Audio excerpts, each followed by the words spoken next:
Okay, great. Good evening, everybody. This is the AGM. It's a special talk that we're holding this evening for hosted technically by the Northern branch, but it's all virtual this year, unfortunately due to COVID. So I'm Nick Wilshire. Many of you have been watching the YouTube live talks that have been mainly coming through the Western Cape branch. So this is technically the first one through the Northern branch, which is wonderful to have this evening. So a little bit of admin first. Because it's the AGM, all of you should have received emails through your branch, the heads of your branches, or the secretaries through your branches, asking you all to vote on the annual financial statements and the treasurer and secretary's reports, and the minutes, I think, that were also circulated for last year. So if any of you have any questions, I have seen some questions coming through by email that have filtered through to me as the treasurer, but there are other queries that you may have. But if you are in approval of the minutes and the AFS and the various reports, please send your approval to your various heads of your branches. We need that. I think it's by either the 31st of May or the 1st of June. As I say, we're not having an AGM in person this year. So this evening, our guest speaker is Justin Bradfield, and Justin has a similar story arc to me. He also worked at Heritage Western Cape in Cape Town for a while, and he studied archaeology, but at Wits, I think, and at the moment he's the associate professor of archaeology at the Palaeo-Research Institute at the University of Johannesburg, and also the field reports editor at the South African Archaeological Bulletin. He specialises in use trace analysis of bone tools and runs the NRF-funded Worked Bone Research Program. He's also the official liaison to the International Council of Archaeozoologists, and he's the convener of the 14th meeting of the Worked Bone Research Group, which will be hosted by the University of Johannesburg later in the year.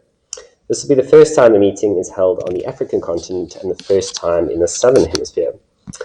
Now, Justin's talk is all about Kruger Cave. It's an LSA site, or late Stone Age site, in the western Magaliesberg, and it was originally excavated by the late Revil Mason and his team, but never backfilled or stabilised.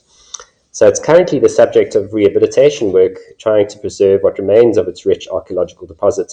It was first occupied around 10,000 years ago and saw intermittent occupation until the first agricultural settlers in the area drove out the indigenous hunter-gatherers.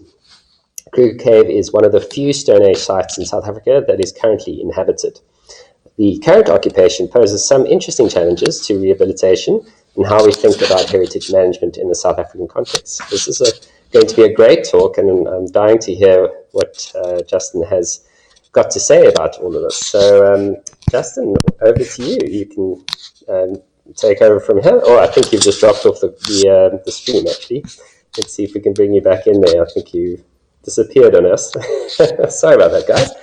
Let me see if I can reach Justin. His connection, unfortunately, is quite bad at the University of Johannesburg.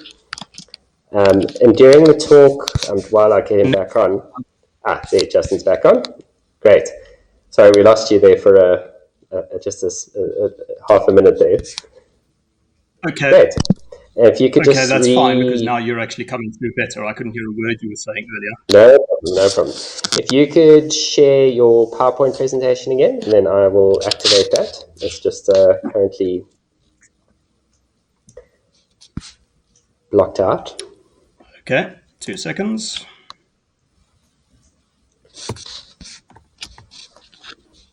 Okay.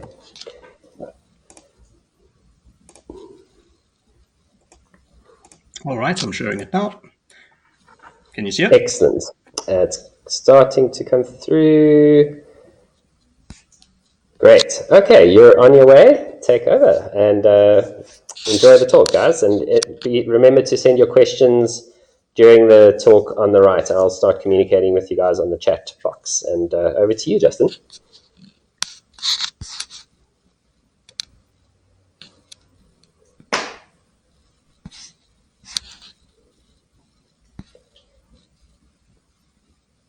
Okay, hopefully you can hear me. Hi, Justin.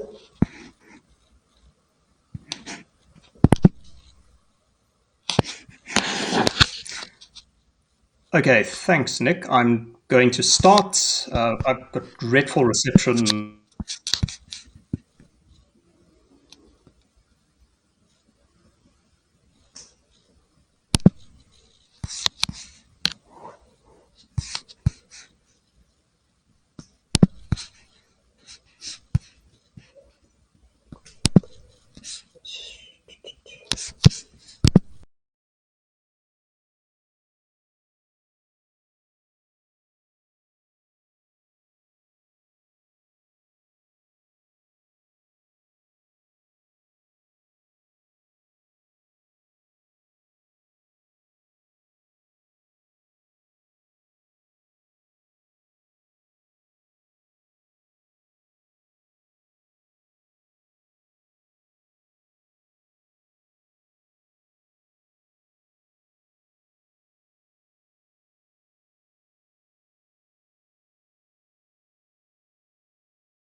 Hi, everyone. Just updating you. I'm trying to get a hold of Justin. He's really struggling with his connectivity. So hopefully we can get him in with a stable connection. I'm going to ask him to take his video off and then hopefully just stream his presentation itself. That hopefully will work a bit better. Let's just see.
Okay, bear with us, everyone. Sorry about this.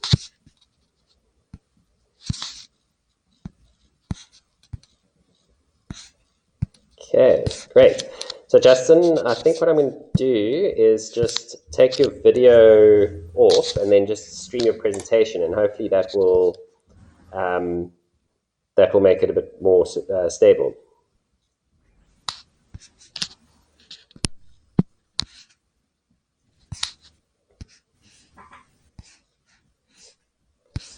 All right.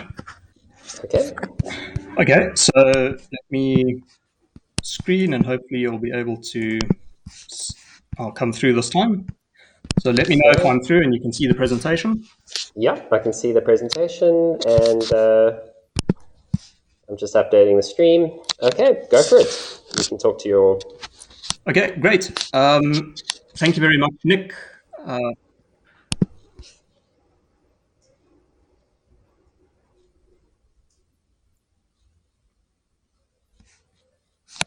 Okay. So yeah, this is a departure from what I usually present on, which is usually bone tool analysis, use-ware analysis, and organic technology. I'm looking now at the role of contemporary archaeology and the role of ambiguous communities as constituents of living heritage, and how this is framed and conceptualized and understood within current South African heritage legislation.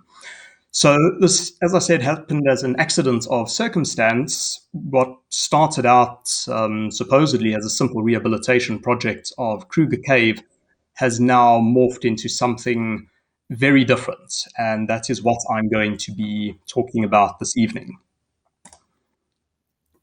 So Some of you might be familiar with Kruger Cave. It's a later Stone Age painted rock shelter in the western fringe of the Magaliesberg, just south of Rustenburg, a few kilometers south, and overlooks the Hexafear. It was first excavated back in 1956 by, believe it or not, the South African Archaeological Society under the directorship of the late Professor Revil Mason. Now, Mason went back to the site about 20 years later to put up a fence to stop people from getting in. Apparently, it had been brought to his attention and to the attention of other people in the community that this was a valuable archaeological site, and unfortunately, a lot of revelers from the nearby fishing spot were getting in, camping in the site, and basically vandalizing the site. So in the 1970s, Mason went in, he erected a fence, but far from serving to keep people out, the fence actually attracted curiosity, so that by the 1980s, that fence, which is not this one, it's the precursor to this one that you see, that one had been pulled down, the door had been removed, and the site was, at that point in the 1980s, considered to be at risk. So in 1982, Mason led a team from Wits under Robbie Steele as a principal excavator to go and do a full-scale rescue excavation of Kruger Cave to try and cover as much archaeological material as they could before the site was destroyed, and to learn as much as they could about the later Stone Age in the Magaliesberg during this time period. So here you can see the excavation plan of Kruger Cave. I'm not sure if you can see my mouse cursor, but you can see the original 1956 excavation square that the South African Archaeological Society undertook. A very small excavation in the rear of the shelter in the 1970s. And then you can see the very large-scale excavation in two sections here, which was dug by Robbie Steele and the team from Wits. This area over here is actually one of the illegal pits that was dug in the 1970s. People were either looking for archaeological artifacts to collect or to trade, or they made the connection between Kruger Cave and the Kruger Millions, and they were under the impression that they might strike gold if they dug in the cave. Needless to say, I don't think they did. So Kruger Cave has two occupation periods, the first dating from about 10,000 to 5,000 years ago, in which we find an Oakhurst stone tool techno-complex, and the second occupation from about 1400 to roughly 1,000 years ago, with intermittent occupation up until about AD 1300, when the whole Magaliesberg was abandoned by hunter-gatherers. Now, this later period of occupation is interesting, as it's the contact period in Magaliesberg, when we have both hunter-gatherers and Black Bantu-speaking agriculturalists living in the same area at the same time. And in fact, there are two very large and well-known Iron Age sites within a few kilometers of Kruger Cave, the one being Broederstroom and the other one being Olifantspoort. Incidentally, Kruger Cave has the earliest evidence in the form of pot shards for farmer presence in the Magaliesberg. So there's also some 19th century material in the site, which probably accumulated through short-term visits rather than any long-term occupation at that period. And of course, there's material that dates to the 1930s, when Kruger Cave was actually used as a blacksmith's workshop during the construction of the Olifantsnek Dam wall. Kruger Cave has some exceptional organic preservation, which is what actually initially drew my attention to the site when I was doing my PhD. It includes several bone points, bone arrowheads, including the one that you can see on the left of your screen, which has this beautiful band of red ochre paste. It's also got beautifully preserved poison on it. Unfortunately, the tip's broken, and you can see right at the bottom where it was hafted into the arrow shaft. There are also several other bone points, three or four of which were actually found embedded in a quiver. And this quiver is interesting because it is basically just the leg bone of some animal, unmodified, and Mason x-rayed it and found bone points embedded into the marrow cavity. And that bone was obviously carried around and used as a quiver. We also have this piece of doubly incised bone over here, which you can see at one point was also completely covered in the same red ochre paste as the arrowhead. We have string in two varieties, which is quite interesting. We have the regular twisted cord variety of string, which is quite common at many later Stone Age sites throughout the country. And then we also have a beautiful plaited string formation, which is actually quite rare for later Stone Age sites. We do get it elsewhere, but it is fairly rare. Wooden stakes, or at least one wooden stake, this one, which was presumably part of a hut construction or some sort of shelter that was erected inside the cave, just inside the drip line. We have a few pieces of chewed bark. People were chewing them, spitting them out, presumably for medicinal purposes. And then we have this item of interest over here. It's actually an animal bladder with human hair attached. And Mason dated this to the 19th century for two reasons. The first being that it was recovered from near the surface of the site. And the second being that in historical accounts and in ethnography, the only group that is known to have worn sheep's bladders for headdresses are Nguni groups. And we know that the Nguni groups were in this area of the Magaliesberg during the 19th century when Zilikazi and Ndebele were marauding through southern Africa. So this is dated to the 19th century. However, we've recently obtained a direct carbon date on the bladder material, which places it at about 1,500 years ago, so about 500 years old, which is interesting because that is a mere 200 years after the final hunter-gatherer occupation of the Magaliesberg.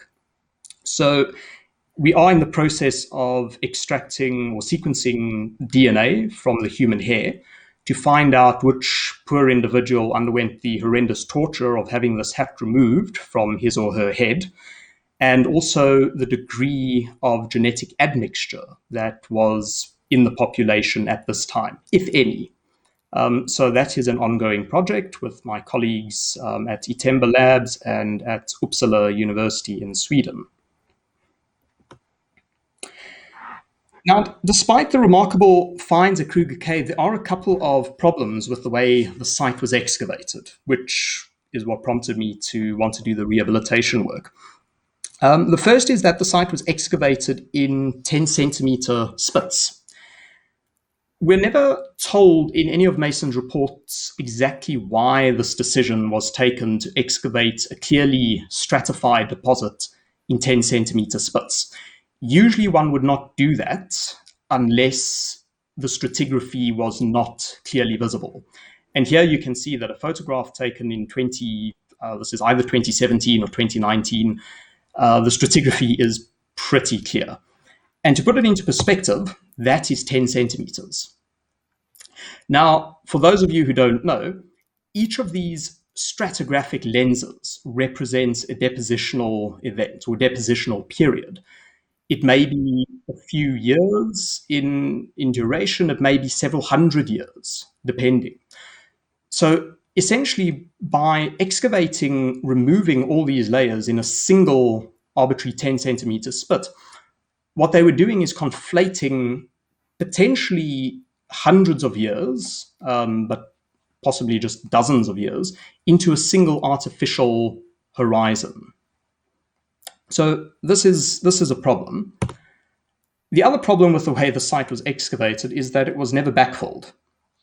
Now, for those of you who undertake excavations, you'll know that it's common practice now, and indeed in the 80s it was too, that when you are finished excavating a site, you close it up. You don't just leave it open. The reason being is that by leaving a site open, you put it at risk, and you put people and animals at risk as well. So generally, good practice is to close up and backfill the site, which was never done. And you can see here, if you compare these images to the plan diagram that I showed earlier, you can see the extent of erosion that has taken place at the site. And all of this erosion really represents loss of information and loss of archaeological material. And it's undocumented, which is a pity. So these lines used to be straight, and they are supposed to be straight. I sourced this period, this picture from the South African Rock Art Digital Archive. And this is Simon Hall standing in Kruger Cave, I believe, giving an ArchSoc tour there in 1997. And you can see where he is standing in this square, which corresponds to this one here and this one here. And although the angle of the photos is not the same, I hope you can see the extent to which the square has widened over the last 20 years. It's now in excess of 2 meters across, whereas in 1997, it was probably about 1.5 meters. Also take note of this little dark area on the wall here, this little fissure. And it's repeated over here in the bottom right photograph, and you'll notice the extent that this unexcavated deposit has actually eroded back. Something else that you will hopefully notice is the depth of the deposit, or at least the height of the floor. The height of the floor in 1997 is a lot higher than it is in 2019 and 2020. Part of that is due to natural erosional processes, but there's also another cause, which I will speak to in a moment. Right, so in late 2019, I decided to take a trip out to Kruger Cave to look into the possibilities of rehabilitating the site. I'd, at that stage, already got a permit to do the rehabilitation work from SARA, and I'd raised all the funds necessary to go take a bunch of students there for a week, go in, do a small-scale excavation stratigraphically so that we could tie in the existing stratigraphy to the radiocarbon dates that were taken of the sediment layers back in the 1980s, and then to backfill the site and stabilize the site, so to prevent any further erosion and loss of archaeological material. So when I went back to Kruger Cave in 2019, I was just doing a last-minute reconnaissance mission, as it were, just to go and double-check a few things at the site, and I ran into that. My cave was occupied by squatters. Now, of course, I'm standing there in this with this conundrum. What do I do in this situation? Do I go and I call the police and have these illegal squatters removed from the site? Do I rehome them because I didn't really feel right about booting people out of a shelter? Where do you put them? What do you do with them? They're not criminals. You don't want to call the police and throw them in jail. Or do you allow them to stay there? This is a very sensitive archaeological site, and to have people living in the site where at any point they could put a foot in the wrong place and collapse a section of the profile and destroy the site. So what do you do? And as I was standing there, kind of bewailing my lot in life and wondering, why does this happen to me and not to somebody like a Mandy Esterhazen or a Ndukiaki Ndlovu, somebody who is more temperamentally suited to dealing with this kind of situation. I thought back to a phone call that I had received 10 years ago when I was working at Heritage Western Cape. And I received, these are just other photos of inside Kruger Cave. Very homely, as you can see. So the phone call that I received 10 years ago was from a Sandparks official. And he was complaining to me over the phone of these two bergies, as he called them, squatters, who had taken up residence in Piers Cave, which is a Middle Stone Age site in Fishhook. And he was very concerned by the fact that these two guys were destroying the site. They were camping there, they were making their fires in there, and of course all the soot from the fire was going onto the cave walls and onto the cave ceiling. They were eating their KFC and other takeaway chicken and throwing the bones and the other waste products, polystyrene and stuff, onto the floor of the cave, weren't cleaning up after themselves. And they were putting graffiti on the walls of the cave. And the Sam Parks guy was very concerned that this is now going to detract from the tourist potential of the site and actually deter tourists from visiting Piers Cave. And I remember at the time being struck by the irony, because the very reason why tourists would visit Piers Cave in the first place is because 50,000 years ago, itinerant groups of people were camping in the site. They were throwing their food waste and litter on the floor of the shelter, and they were drawing on the walls. That is archaeology. And it's just interesting to know the disjunction between what we consider heritage and worthy of protection, and what we consider with a degree of opprobrium. It's essentially the same events and processes that are taking place now, or in that case 2011, that caused archaeology to accumulate in the first place. Yet we tend to valorize stuff that is old and think that is worthy of protection. But when exactly the same processes take place today, we view it with a degree of scorn and opprobrium.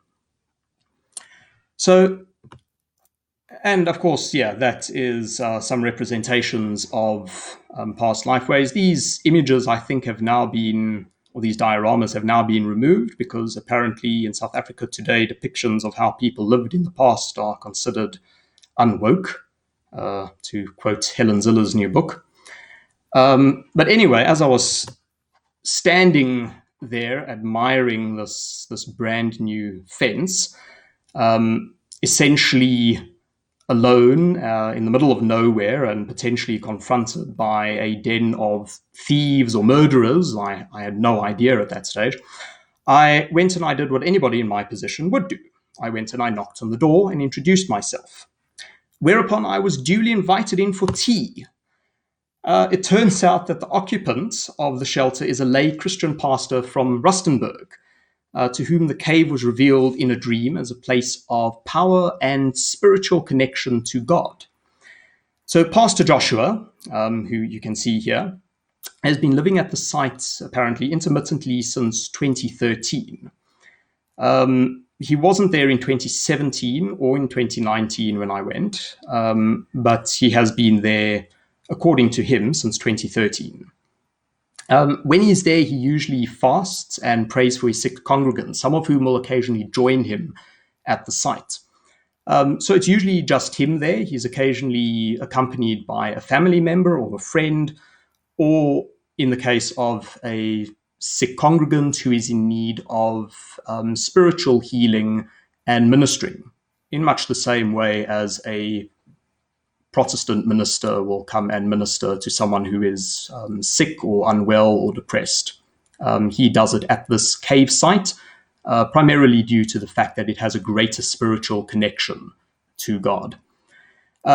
This is, of course, different on New Year's Eve. He does invite family and friends over on New Year's Eve, and they do what everyone does, I suppose, on New Year's Eve. They have parties, which involve singing and dancing. And that's a slight problem, which we'll come back to. When I met him, he was in the process of writing a book, of handwriting a book. And anybody who has tried to write a book will know what a process that can be. And to imagine doing it by hand is quite something.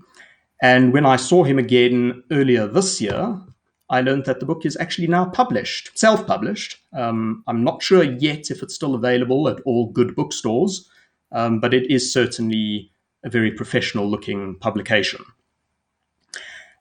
He keeps the site meticulously clean. He sweeps it regularly of leaves, dried leaves, and other the debris. And of course, that is a problem, because you'll recall one of the earlier slides that I showed when I made the point that the surface of the cave has actually deflated over time. Part of that is due to natural erosion, but a large part of that is also due to the pastor's activities of keeping the site clean and hygienic. So when I met Pastor Joshua, originally he knew nothing about the archaeology of the site, the history of Kruger Cave, or the fact that the site he was staying in was an archaeological site with more than 10,000 years of history to it. But when I explained it to him, I gave him a very quick 101 crash course in the archaeology of Kruger Cave. It seemed to make the world of sense to him that people would be occupying and staying in this site for generations, because according to him, it is a site of intense spiritual connection. And regardless of which god you pray to or what religion you are, he thinks that this site is a site that lends itself to religious beliefs and religious practices. So it seemed to him to be quite normal that people would have been staying there. He was very interested to learn about the archaeology, I think, and he certainly, I did not get the impression that any of the damage that he had done to the site was malicious or intentional. All the damage that has accrued to the site through his occupation and through his living there is a result of simply living in the site. People have to walk around, you have to move from place A to place B, and accidents happen, and that is unavoidable when somebody is living in an archaeological site. Right, so received notions of heritage management are generally framed around ideas of protection and preservation of cultural resources, including whole sites.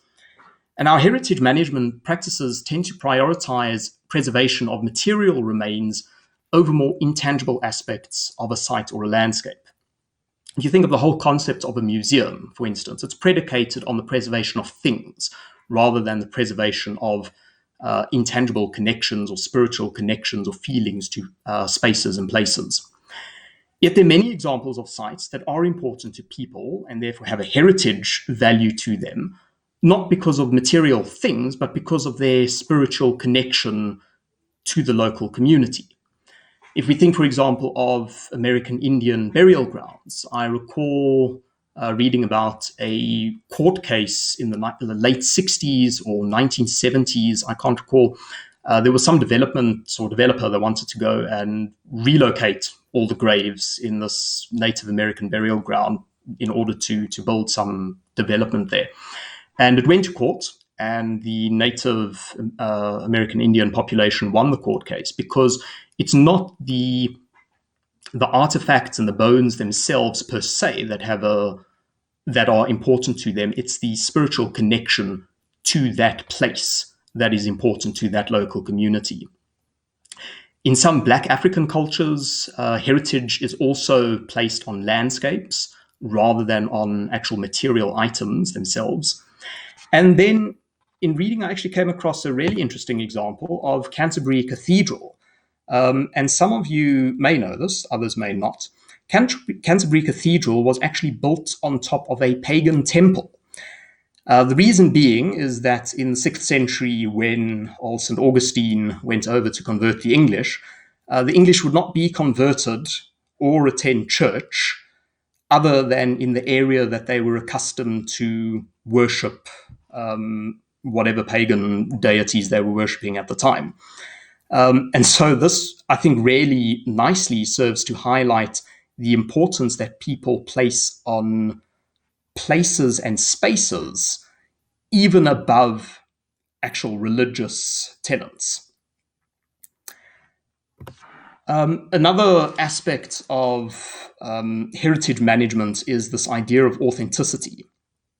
So nobody really wants to see a fake. If you think of going to a museum, let's say the Mapungubwe Museum, and on display is this beautiful yellow plastic rhinoceros, it doesn't have quite the same experience as seeing the real thing. Yet, in some respects, this idea of authenticity is not quite so straightforward. So, for instance, if we think of a long-term occupation site, which part of it is authentic?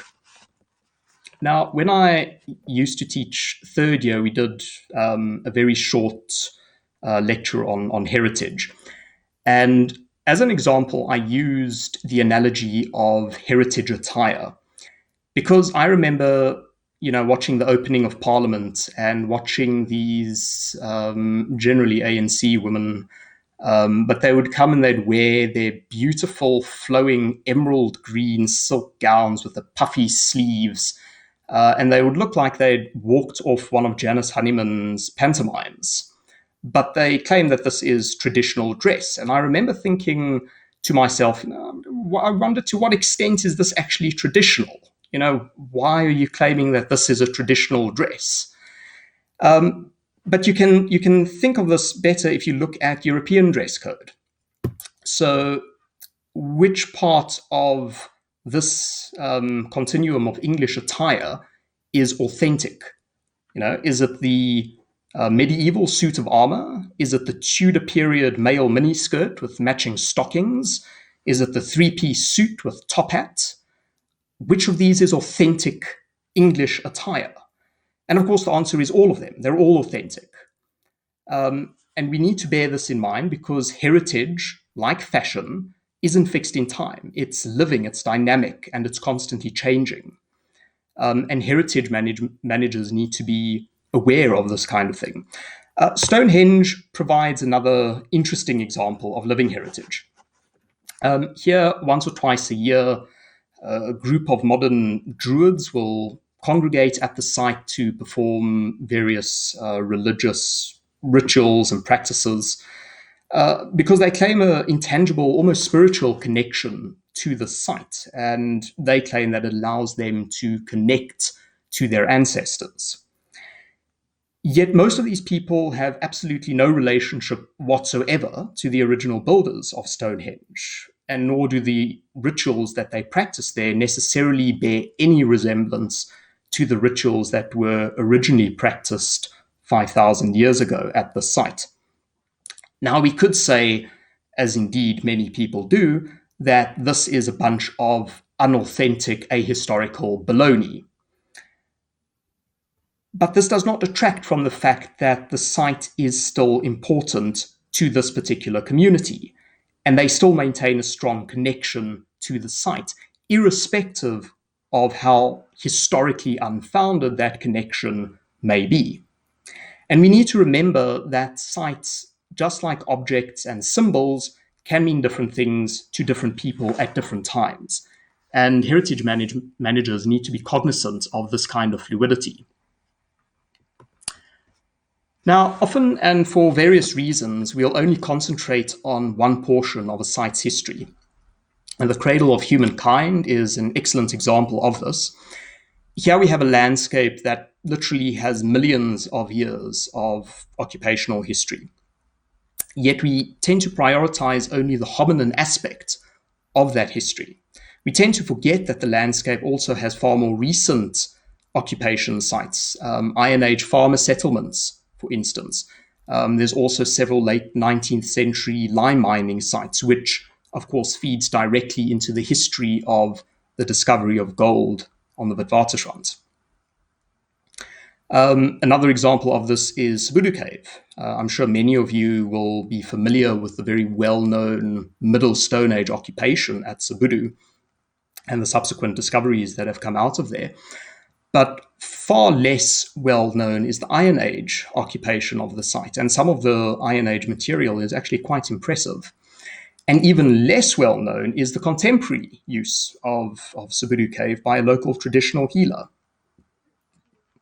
So this notion of living heritage has been developed to appreciate the intangible aspects of living heritage, such as aesthetics, traditional knowledge, spirituality, music, oral traditions, and so on, that are practiced at a site. Living heritage acknowledges that heritage sites may be contemporary sites, and that people living in these sites may not necessarily or do not necessarily have to be related to the past occupants of those sites. If we think back to the example of Stonehenge, that would be an excellent example of that. It also acknowledges that notions of heritage evolve over time in response to contemporary community needs. And a really nice example of this is Fertility Cave in the Free State, also called Motloweng Cave. And here we have a 19th century Sotho Sangoma initiation site, which is now being used as a site for Christian pilgrims as well as for traditional ancestor worship. And this dual purposing of the cave has translated into a number of physical partitions, where areas of the cave are actually cordoned off for use in particular activities by those particular groups of people based on their peculiar associations, spiritual associations with these spaces. And the mesh of religions at the site has fundamentally transformed the original function, which was as a Sangoma initiation site. Now, these various constituencies at Motloweng and other sacred cave sites in the Free State and in South Africa at large have in common a spiritual connection to these spaces that the constituents have, irrespective of the antiquity of these so-called spiritual connections. Now, of course, whatever archaeology may be present in Fertility Cave, as undoubtedly there must be, is unknown because the site has been permanently occupied, I believe, since the 1960s. But if there is archaeological deposit there, as undoubtedly there must be, it's at risk. The more pilgrims visit the site, the more people and the more feet traverse over the archaeological deposit, and of course, the more the space is altered and cleared to accommodate these additional structures and additional living quarters, the greater risk the archaeology is. A nice example of this is one of the practices that is performed at Fertility Cave is the application of different colored clays for various medicinal and spiritual uses. And they use clays which are harvested from an area in the cave site. The clays are, I think, red, yellow, orange, and black clay. Now, I've never been to the site, so I may be speaking now under correction, but we do know archaeologically that hearths come in three distinct colors: white, black, and red. Now, it's plausible, at least, that the different colored clays that are being harvested from the site may not, in fact, be clay, but may be the remains of archaeological hearths. And so every time this material is harvested for use in these activities, we are losing more and more of the archaeology. But of course, to the community who is actually living and using Fertility Cave, it's not the archaeology that's important to them. It's the current use and the current application of the site that holds whatever heritage value may be to those communities. But to what extent might squatters constitute a local heritage community? Well, first we need to find out who the local community of Kruger Cave is. And one could easily say that there isn't one, because there is nobody living in the vicinity of Kruger Cave now who is genetically related to the original hunter-gatherers whose archaeology we find at Kruger Cave. But does that mean that people living in the vicinity can't claim a legitimate connection to and ownership over the heritage resources of the area in which they now live? I wonder how many Italians living in Italy today would not claim ownership over the Roman period ruins. I presume most of them would, but yet I don't know how many of them are genetically related to the original Romans who built the ruins, or who built the Colosseum and the Forum and everything else. Presumably very few, considering that there's been 1600 years of history and migrations in between. But yet, most Italians, I guess, would claim a very strong ownership over those heritage structures. But on the converse side of the argument, does simply living in an area then give you custodial claim over that area's heritage? And if so, does this claim also apply to squatters? Now, squatter rights are notoriously ambiguous, particularly in South Africa. What we understand by local community usually would not include itinerant inhabitants. And even if it did, can squatters truly claim to have a spiritual connection to the land when they have little to no historical association with it? In the South African context, unfortunately, squatting's become a very successful means of land invasion. Even when this occurs on privately owned land, you may not evict squatters without first obtaining a court order, which will only be granted on the understanding that the state will rehouse the community in suitable accommodation, which invariably they can never afford to do. You can't just kick people out onto the street, even if that's where they came from, because we do have such a thing in South Africa as fundamental human rights. So in the case of Kruger Cave, Pastor Joshua is living in the cave, means that he is, for better or for worse, part of the living heritage of the site. He is contributing both to the removal of archaeological deposit, but also to the accrual of his own archaeological signature deposits. And this removal and accrual of deposits occasioned by his occupation is no different from what's been happening at the site for the last 10,000 years. Unfortunately, in current South African heritage legislation, it's very grey on the extent to which squatters constitute part of a local community. Now, this question is particularly pertinent when we think of the presence of squatters as potentially detracting from the use of a heritage site and essentially privatizing the site. So think of the barricade that Pastor Joshua has erected in front of the site. This barricade essentially serves to privatize the site because it restricts access by other community members, by other people who just want to have a look at the site. It restricts access and privatizes the site for his use. But it's not just the physical barricade, it's also the psychological barrier of having a squatter living in the cave site. I would imagine that very few people would feel comfortable walking up pretty much in the middle of nowhere to go and visit a site that the pathway is strewn with litter and where there is a squatter living, albeit an unknown person to any visitors. And so it's also the psychological barrier that is going to prevent people from visiting the site and benefiting from and enjoying the heritage and archaeology that Kruger Cave has to offer. So it's this kind of tension and ambiguity that any heritage management plan for Kruger Cave has to deal with.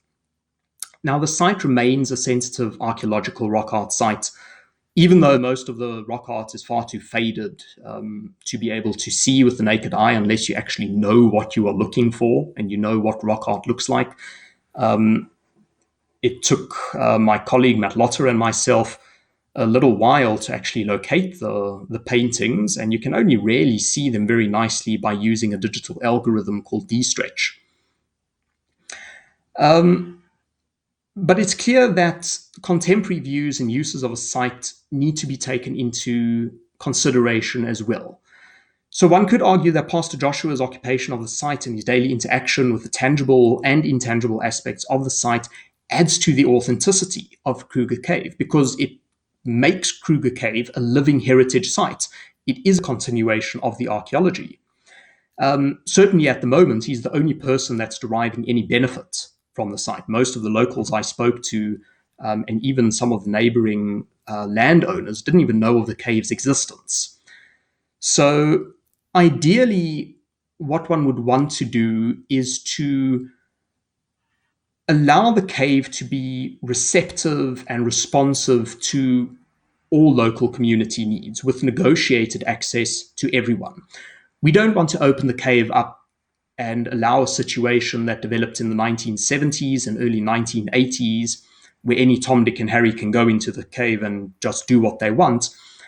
But a really nice compromise solution, I think, would be to rehouse Pastor Joshua literally next to the cave site, put up some sort of formal accommodation for him and get the heritage authorities to formalize his status at the site. That way, he would then still be able to live at the site if he wants to. He'd be able to access the cave site for his religious devotions and for his prayers. And he would be able to then also control access and allow visitors into the site.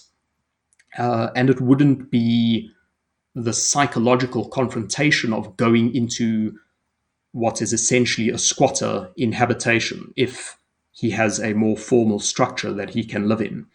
It then also takes him out of the site. It removes the immediate damage. And then if I can go in with my team and rehabilitate the site, that will then also mitigate any further damage that might be done to the underlying archaeological deposits, of which there is still a lot of information to be gained. So that is one of the core reasons for wanting to rehabilitate the site in the first place, is to preserve what remains of the archaeology for future studies, because there's a lot more that we can do and that we can say from the archaeology at Kruger Cave now than we could say in the 1980s. Sediment DNA, for instance, is just one example. D-stretch. So Matt Lotter and myself have just recently finished photographing all the rock art at the site, many of which were never photographically recorded in the past. They were drawn or traced, should I say, by Harold Pager.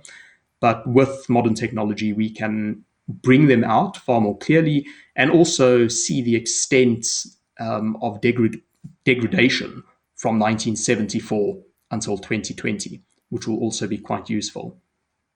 These are some of the considerations that I accidentally and somewhat unwillingly had to confront when I went to what I thought was going to do a routine rehabilitation work. But it did get me thinking, and if anyone is interested in our musings on the topic or looking at the literature and the current thinking on contemporary ambiguous communities and their role within heritage management and Stone Age sites, or if you're interested in reading up a little bit more on Kruger Cave itself, we've got an article in press at the moment in the Journal of Contemporary Archaeology, which you would be able to access through your university servers. So, right, I'm happy to answer any questions that anyone may have. So I will go back over to Nick. Yes, thanks, Justin. That's great. I just want to see if I can pull your video stream through and then update the stream. So let's just see if I can get that. And 1 second. Nick, are you there? Can you hear me okay? Hopefully you can. Hi, Justin. Can you hear me okay? I think you can hear me.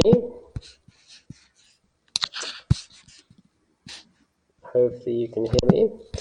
Let's see. All right, Justin, I think hopefully you can hear me now. I can definitely hear you. And you coming through the stream. I'm not sure if Nick can hear me. Yes, let's just see. Okay, I'm going to...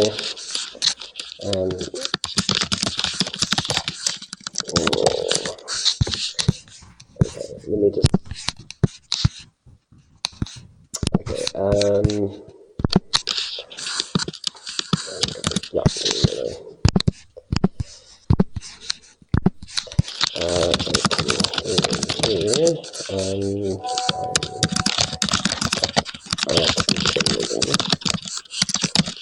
Okay, great. All right, let's just see.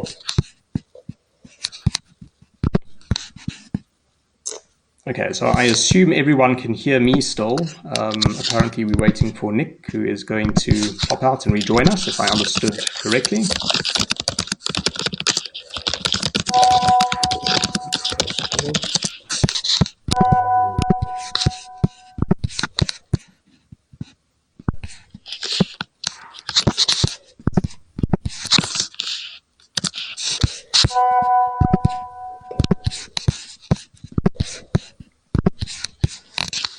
Okay, so first question, where did the name Kruger Cave originate?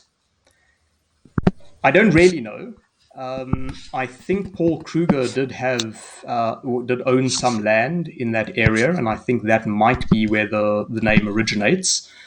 There is a lot of rumor that I encountered when I was chatting to various people in the vicinity. You know, the rare person that did know that there was a cave there. One of the rumors was that there was an actual mini pipe organ that was suspended in the cave, and that belonged to either Paul Kruger, or one of his sons, I think. But on follow-up research, that proved not to be the case at all. So I don't really know where the name Kruger Cave came from. Unfortunately, we can't ask Revil anymore. But I would presume it's because Paul Kruger may have owned land in that area. I hope you can hear me now, Justin. It sounds like you can't hear me. I'm actually going to ring you on... Are there any other questions? Ring you on... let's go quickly. Let's just do it like this.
I think we might have lost Justin. Okay, if you guys can all hear me, I will send through any last questions to Justin, and he'll get hold of you guys via email. But I think we've lost Justin on the stream, so at least we managed to get the whole presentation. Yes, and thank you for everyone for attending this evening, and I hope you can hear me. Yes, we'll catch you all on the second Tuesday. Okay, unfortunately, Nick seems not to be coming through at the moment, so I hope everyone can still see and hear me, and I hope we haven't lost too many people. Apparently, the last question that I've received via Nick. Okay, would you be willing to guide ArchSoc members on a Sunday outing to the cave? Yes, absolutely. Certainly the pastor who is living there at the moment, he is quite amenable to receiving guests, and he's quite happy for us to go back there and do the rehabilitation project. But something else that I should have mentioned earlier is that he does regard the cave now as his own private property. And so while he's very willing for us to go there and look around, and he's very hospitable, he's made it quite apparent that we can work around him. He's not going to actually move or leave the site, which I think is fair enough. Okay, there's actually a couple more questions coming through via WhatsApp from Nick. Okay, someone from Lynn. I seem to remember that much plant material was found in the cave by Revil Mason, typical bushveld seed matter and agricultural seeds. Yes, there's a ton of plant material. There's a ton of seeds. They're all stored at Wits University, at the Origins basement. There's also, you couldn't really see it in any of the photos that I showed this evening, but there's actually layers of grass, stratigraphic layers of grass, which may be bedding. We don't know, but there is definitely a lot of plant material there. What I want to do, and one of the reasons why I want to excavate this stratigraphically, is that we know from other caves, for instance, you actually have layers where people were bringing in grass from outside and they were using it to layer the floor to prevent dust from coming up when you walk. Also, they were burning plant material as well to keep insects at bay and to keep parasites at bay. And so we get these layers of plant material, particularly grass, that builds up in these multi-occupation sites. And Kruger Cave is no different. So I think there's about 3 layers that I can see at the moment, where we have these beautiful, for want of a better word, call them grass bedding layers, but they are grass layers. So I don't know if there are any more questions that have come through. Okay, so the WhatsApp from Nick says that's the last one. Okay, all right, so on behalf of Nick then, and on behalf of myself, thank you very much for listening. I hope most of the presentation came through, and apologies for the technical difficulties that we've experienced tonight. Hopefully that won't recur. So thank you very much, and good night. And thanks, Nick.